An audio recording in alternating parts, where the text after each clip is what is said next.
대부분의 뉴질랜드 사람들은 국민연금 수령 나이를 변경하는데 반대 입장을 펴고 있습니다. 일본 언론들은 가기에서 한국을 백색 국가 화이트 리스트 제외를 결정할 것이라고 일제히 보도했습니다.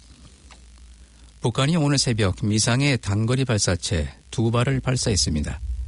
이상 이 시간 주요 뉴스입니다. 뉴질랜드 뉴스입니다. 대부분의 뉴질랜드 사람들은 노인연금의 재정이 어려워지고 있는 상황이지만 연금을 받을 수 있는 나이를 변경하는 데는 반대의 입장을 표하고 있습니다. 지난 7월 말 진행된 완뉴스 콜만 브로턴 여론조사에서 응답자의 68%는 지금과 같이 65세를 지지하고 있으며 18%는 나이를 더 올려야 한다고 했고 12%는 반대로 나이를 더 낮춰야 한다는 것으로 나타났습니다. 현재 65세를 지지하는 사람들의 수는 2017년도 여론조사에서의 59%보다 더 늘어났으며 당시 국민당 정부가 2040년까지 67세로 나이를 올리는 방안이 제시된 이후에 조사가 진행되었습니다. 노동당도 점차적으로 67세로 올리는 방안을 지지했으나 연정 파트너인 제1당의 주장에 따라 현행 연령을 유지하고 있습니다. 국민당은 다가오는 선거에 앞서 노인연금에 대한 정책을 재점검할 예정입니다. 정부는 지난 25년 동안 가장 획기적인 계획으로 기술 전문대학 기관들을 통합할 방침을 지시했으나 관련 기관들로부터 강한 압박을 받고 있습니다.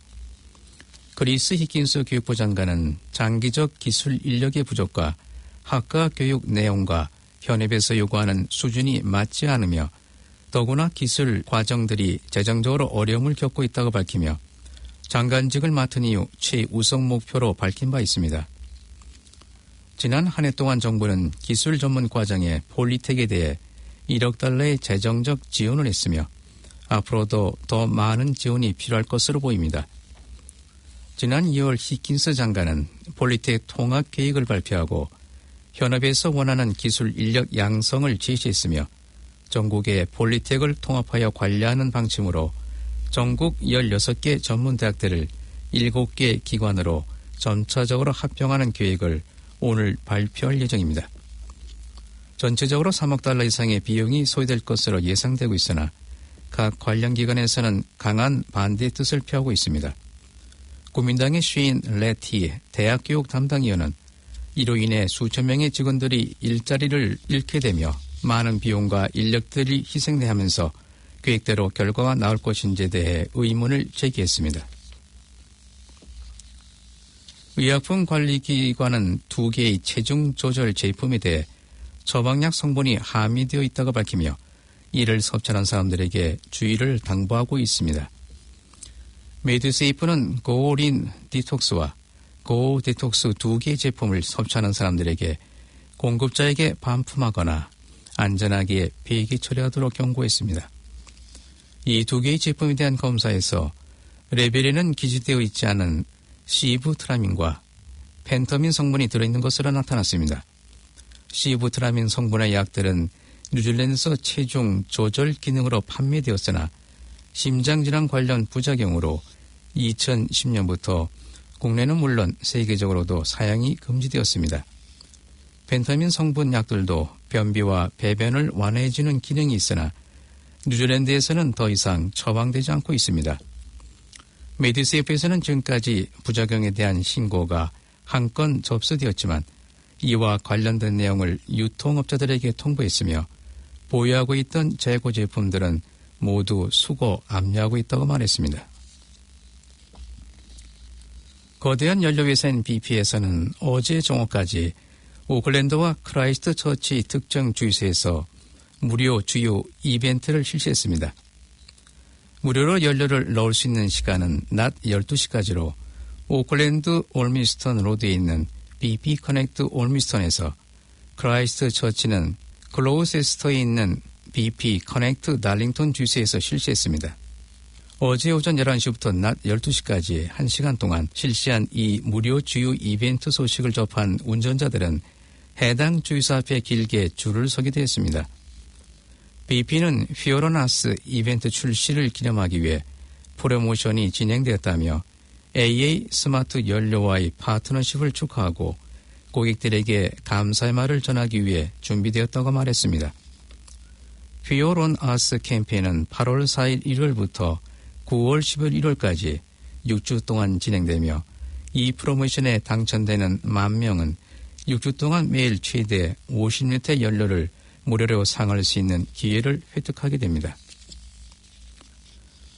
오늘 새벽 오클랜드 도심에 위치한 올드 오클랜드 커스텀 하우스 건물에서 화재가 발생했지만 곧바로 출동한 소방대원들에 의해 화재가 진압됐습니다. 오늘 새벽 4시 15분경 커스텀 스트리트 웨이스트와 알버트 스트리트 사이에 위치한 올드 오클랜드 커스텀 하우스 건물의 3층에서 화재 경보가 울렸으며 출동한 소방대원들에 의해 곧바로 진압됐습니다. 이 건물은 현존하는 세련된 양식의 빅토리아식 건물로 10년 전에 새로이 단장했습니다. 이 건물은 현 위치에서 1889년도에 건축되어 사용되고 있으며 오클랜드 카운실의 역사적 건물로 지정되어 보호되고 있는 건물입니다. 2019년 대양주 지역박람회가 호주와 뉴질랜드에서 열립니다. 어제 호주 멜버른을 시작으로 9일 시드니, 오클랜드에서는 27일 빅토리아 컨벤션 센터에서 열립니다. 이번 행사에는 현지 기업과 한인 기업 등 80여 개 업체가 참가해 700여 차례 채용 면접을 준비하고 있습니다. 채용 면접과 함께 취업 특강, 취업 성공자 멘토링, 이민법, 노동법 컨설팅 같은 프로그램도 준비됐습니다. 또한 온라인 화상 면접 시스템이 도입돼 호주와 뉴질랜드 한인 청년들의 참여가 높을 것으로 기대됩니다. 올해로 7번째를 맞는 대양주 취업박람회는 한인 기업과 한국 현지 법인 그리고 한류 등의 영향으로 한국인 청에 관심이 커진 호주, 뉴질랜드 기업들도 많이 참여하고 있습니다. 이번 취업박람회에는 역대 최대 규모인 500여 명 청년들이 이미 참가 신청을 접수했습니다. 오는 27년 연 뉴질랜드 행사는 코트라 오클랜드 미호관과 주뉴 뉴질랜드 대사관에서 주관하고 있습니다. 지금까지 전해드린 뉴질랜드 뉴스는 뉴질랜드 헤럴드, TVNZ 스토프 뉴스허브에서 간추렸으며 그 밖의 뉴스는 KBS와 펜앤드마이크에서 간추렸습니다. 오늘의 환율 정보입니다. 뉴질랜드 달러 대비 원화의 기준 환율은 779원 66전, 한국에서 보낼 때 789원 45전, 한국에서 받을 때 771원 87전입니다. 끝으로 날씨입니다. 오클랜드 오늘은 흐린 날씨에 약간의 비가 오겠습니다. 낮 최고 기온은 16도로 예상됩니다. 토요일인 내일은 흐린 날씨에 비가 오다가 저녁 때 완화되겠습니다. 아침 최저 기온은 11도, 낮 최고 기온은 15도로 오늘보다 약간 낮겠습니다. 지금까지 한우성이었습니다.